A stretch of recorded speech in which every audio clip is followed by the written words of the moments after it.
Hi, hello, welcome to Balboa Park, episode 11. Wow. Every time I say this, but it's like every time I'm like, am I still recording? And also like the past two episodes, it was so difficult to edit the podcast because I have a very old computer and I don't know very well about all the ways of editing a podcast. So I'm using this website called Riverside in the free option. And it's very cool because I can edit from a browser since my computer is so old and full and weird and sketchy. But also, even from the browser, it was so slow to edit the podcast. So I realized that I must edit the podcast in my brain before talking, but it's very difficult because English is not my native language. So if you are still here after 11 sketchy, slow, weird talking episode, I love you and I thank you. Intro. I am Nikos Balboa. I'm an Italian living in France and I've been living here for more than 20 years. I have a teen daughter and I'm a trans man and I'm a mom. I'm a tattoo artist and I do graphic novels in Italy and in France. And in this podcast, I want to talk about the creative process as a way for self-observation. Welcome to Balboa Park. So in today's episode, I just wanted to go a little bit deeper in the art practice, but in a more practical way. Because it's December and 2023, it's almost over. And this is the moment in which we start setting goals, we start dreaming of the new year and all the things we want to accomplish. As I don't know you, but I always go with goals and setting up. And then I feel like when the months pass by, my motivation get a little bit weaker. But this is often an impression because when I then stop and I go into my graphic journaling practice and I do some exercise to maybe think about the year I just lived, I realized that maybe I didn't reach the moon, but I did some cool things anyway during this year. If you're interested in those kind of exercises, we just had a graphic journaling club meeting on Zoom that you can vision on the Patreon page of the Graphic Journal Club. So go to patreon.com/graphic journal club and you can subscribe. And when you subscribe, you have access to all the past class replays.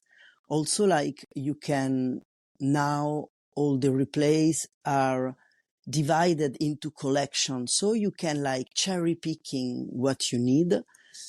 And also you have access to the live class, the monthly live class, with the December one just passed. And so we did this exercise about reviewing our past year. So maybe you can go there and subscribe and become part of the Graphic Journal Club community.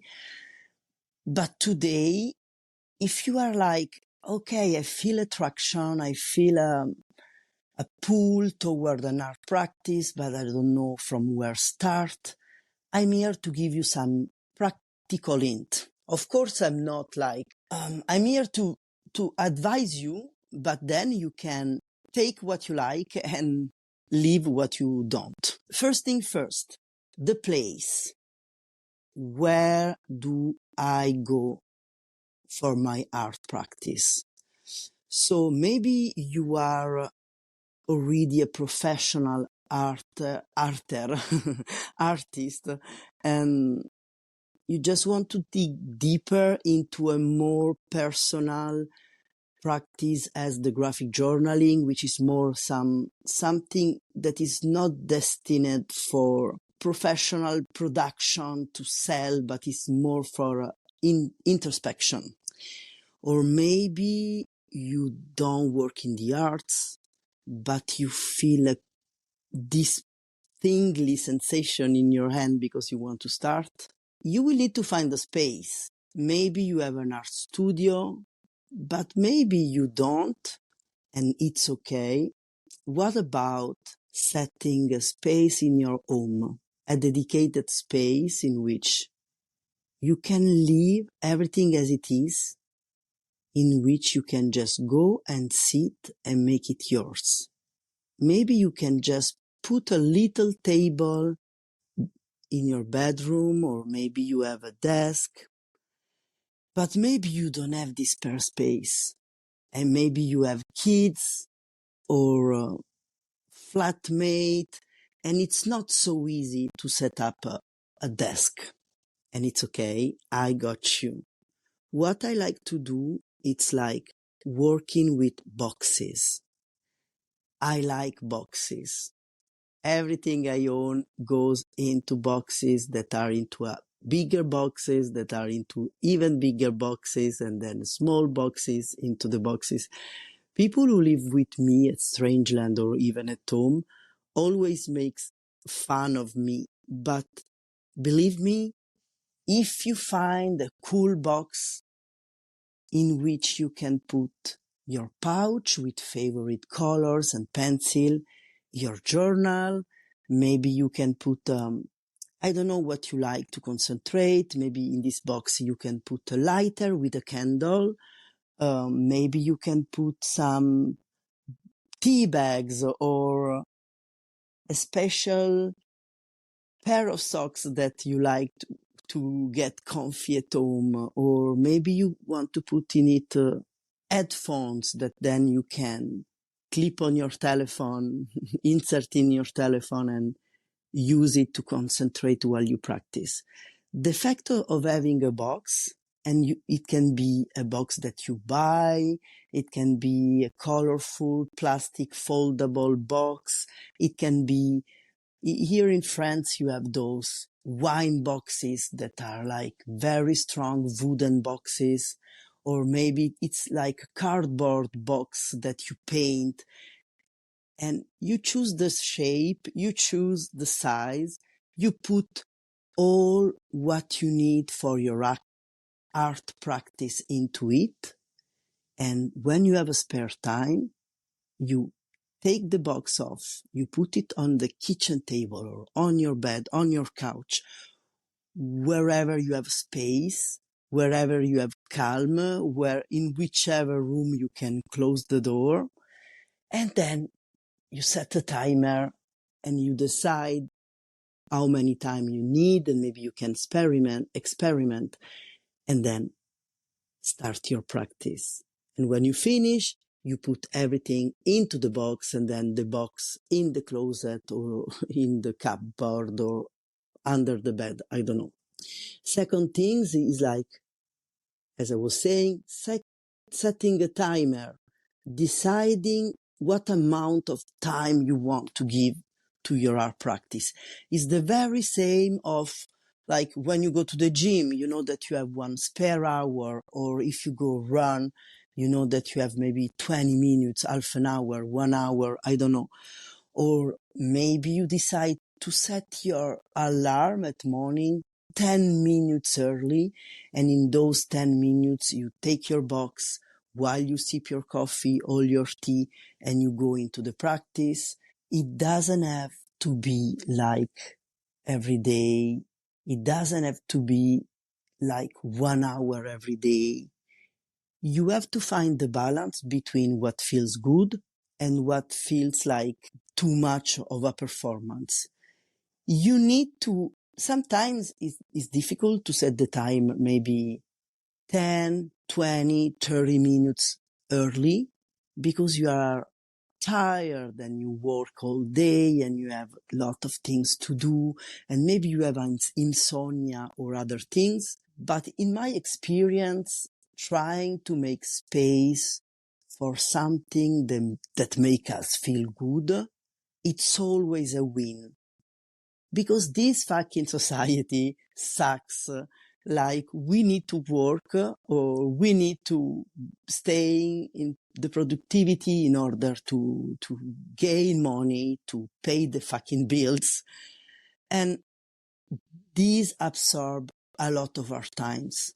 The rest of our times is absorbed by social media and looking and watching TV shows or reels and so like it's okay, but like it's cool to say, okay, even if I don't have a lot of spare time, I want to be in control of this half an hour a day or half an hour every 2 days or 10 minutes every night and 10 minutes every morning. I don't know. And in my experience, when I'm not connected to my art practice, it's very difficult to go into my art practice, my graphic journaling practice. And I'm like, I'm anxious. I don't have time. I'm behind in paying the bills. And I maybe complain about the fact that I can't find a place at home in which I'm alone and silent, as you can, yes, you can know this by listening to last episode, but it's worth it to decide this not on a spur of a moment, but as a practice. Okay, maybe I don't want to do it, but I try to stick with it. And something that, for example, works for me, it's like going to my favorite coffee place alone or maybe with my partner and sit there and have maybe 10, 20, 30 minutes sipping a cool coffee, a good coffee, maybe cool coffee like with sunglasses or sipping a good coffee and going inward in my graphic journaling practice. So there is the supply, there is where I create my space, when I create the time, and then there is what do I do? Once I've taking the box of my art supplies from under the bed, and I set the timer of 20 minutes in the morning, and then I sit. I open my journal, I have my art supplies, and then what do I do? Here for you, 3 different things that you can do. First thing I always do is up top of the page, you write the date, you write the day, maybe you write the time. Because this is something that is very interesting when you have this practice and then you have journal on journal on journal that have been written and drew. And when you go back there, you say, this was January 3 years ago or August 5 years ago. And it's fun to have this very fast, when you are at school, very fast way into the memory, into the setting of the memory. So first thing you do, the date, the time. And then you can start by writing down 3 things you are grateful for. And if you have a daily practice, it can be in 3 things you are grateful for in the last 24 hours or since last time you did the practice of the graphic journal. And then another things you can do, it's like a self-portrait. You can look at yourself in the mirror. You can use this moment to check in with yourself and use the divided attention. While you draw, you look at yourself and in the meantime, you feel. So you see with your eyes and you feel with your heart. And while you draw what you see and what you feel. This is a very cool exercise. And if it's overwhelming to start drawing and you don't know what you do, or maybe it's overwhelming to look at your face. I don't know, you have maybe problem with look at your face. You can stay in this moment of discomfort by setting a timer. So you decide, maybe you put 30-second timer and then you stretch it and then you put 1 minute timer. Maybe you go up 2 minutes to 5 minute timer. And you know that during the moment of the timer, you can't stop, you can't walk away. You must sit with discomfort or you must stay in the exercise because you know that in a moment the timer will ring and then you will be free of stopping the exercise. You know, it's the same when you go to the gym and then maybe you have 30 seconds of plank.